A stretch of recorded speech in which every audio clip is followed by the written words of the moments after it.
യുഡിഎഫിനും കോൺഗ്രസിനും ഇന്ന് അതിജീവനത്തിന്റെ അഗ്നിപരീക്ഷയാണ്. ഈ തെരഞ്ഞെടുപ്പ് ദിനം ജനം കൂടെ നിന്നില്ലെങ്കിൽ മടങ്ങി വരവെന്ന മോഹം ഒരു ദിവാസ്വപ്നം പോലെ അവശേഷിക്കും.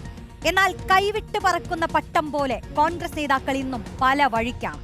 പാർട്ടിയുടെ തീരാ തലവേദനയായി മാറിയ രാഹുൽ മങ്കൂട്ടത്തിലിനെ ചൊല്ലി തന്നെയാണ് കൈവിട്ട തർക്കം.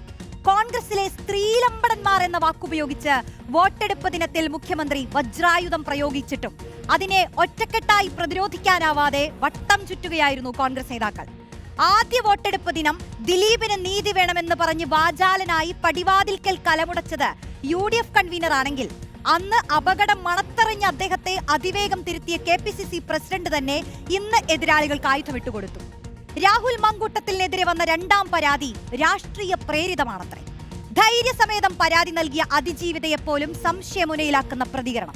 എന്നാൽ പ്രതിപക്ഷ നേതാവിനും പാർട്ടിയിലെ വനിതാ നേതാക്കൾക്കും അങ്ങനെയൊരു തോന്നലില്ല.